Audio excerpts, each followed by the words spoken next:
अभी तक हम चले गए थे कि भाई 1911 में डिवाइडेशन जो होता है बंगाल का, उसको रद्द कर दिया जाता है। 1912 में राजधानी दिल्ली बना दी जाती है। जॉर्ज पंचम साहब आते हैं और राष्ट्रगान गाया जाता है।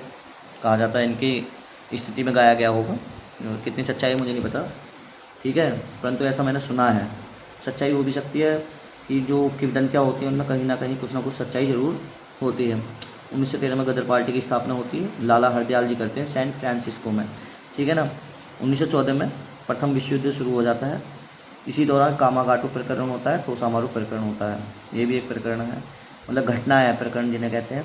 और जब भी ये विश्व युद्ध शुरू होता है, हमारे अहिंसा के पुजारी महात्मा गांधी जी, पूजनीय महात्मा गांधी जी, चरखे से आज़ादी लाने वाले और डंडे के बल पे आज़ादी लाने वाले, नहीं डंडा नहीं, वो डंडा तो सहारा लेने के लिए रखते थे। वो कहते हैं कि ठीक है भाई, मैं आपके साथ जो भारतीय हैं उनको लड़ने की अनुमति दे देता हूँ, चरखा चलाने की। आप चरखा ले जाइएगा और अंग्रेज़ों के साथ चरखा चलाइएगा, और जो प्रथम विश्व युद्ध है उसमें चरखा चला चला कर उसमें गोलियाँ निकलेंगी, नहीं गोलियाँ नहीं, सूत के धागे निकलेंगे, और वो लपेट लपेट के इनको क्या कहते हैं, इनको मतलब जो धुरी राष्ट्र थे और मित्र राष्ट्र थे, दो तरह के थे।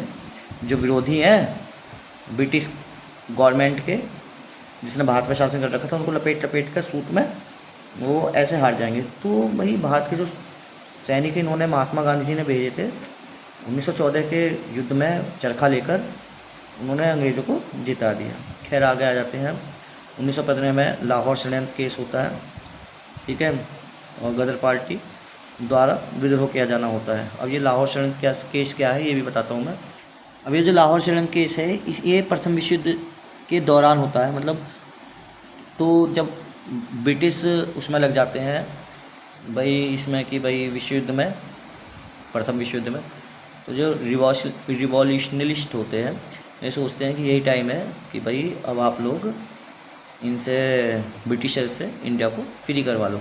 तो इसमें ये होते हैं, एक तो गदर पार्टी के अध्यक्ष सोहन सिंह भकना जापान में होते हैं, और ये क्या कोशिश करते हैं, ये जर्मन काउंसलर से मिलते हैं, तेजा सिंह भी होते हैं, और इन्होंने क्या करा, कामागाटा मारू जो प्रकरण की मैं बात कर रहा था पीछे, और SS कोरिया, तोसामारू और नैमसेंग नामक जहाज़ों को मतलब किराए पर ले लेते हैं, और ये कोशिश करते हैं विद्रोह करने की, ठीक है। इसमें होते हैं विष्णु गणेश पिंगले, करताल सिंह सरावा, रास बिहारी बोस, भाई परमानंद, ये सब होते हैं, और अमृतसर को अपना कंट्रोल सेंटर बना लेते हैं, ठीक है ना। 12 फरवरी 1915 को गदर पार्टी ने निर्णय किया कि विद्रोह की क्रांति का दिन 21 फरवरी 1915 होगा, ठीक है ना। और परंतु क्या होता है, जैसा कि गद्दार हमारे भारत में शुरू से ही बस रहे हैं, ये इस चीज़ को कुछ लोग लीक कर देते हैं। तो जो क्रांति होता है इसी के दौरान ये मतलब फ्लॉप हो जाती है एक तरह से, ठीक है। इसी को लाहौर षड्यंत्र केस कहते हैं। लाहौर षड्यंत्र केस क्या होता है समझ गए आप लोग।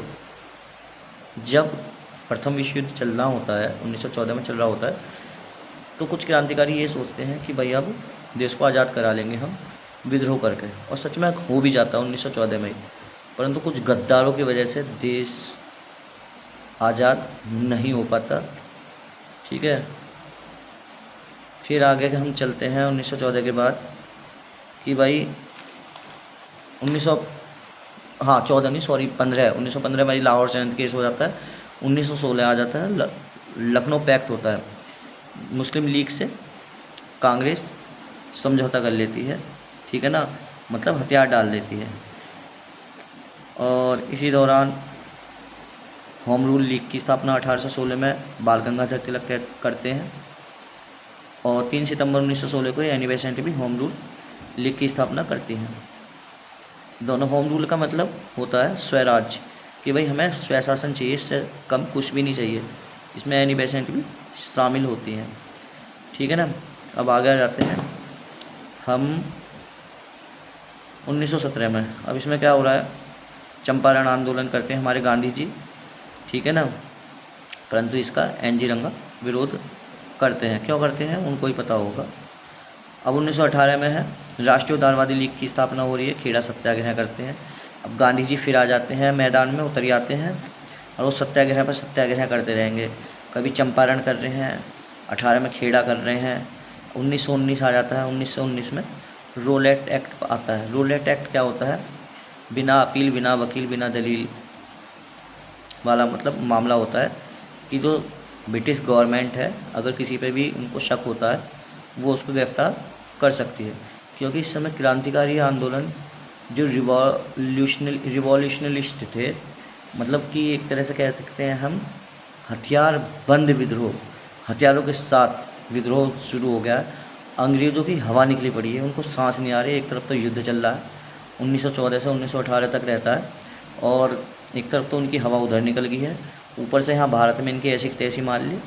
तो ये लाते हैं रोलेट एक्ट 1919 में, ठीक है, बिना अपील, बिना वकील, बिना दलील वाला, कि इनको जिन पे भी शक होगा उसको गिरफ्तार कर लेंगे। इसके बारे में अगली वीडियो में बताऊंगा।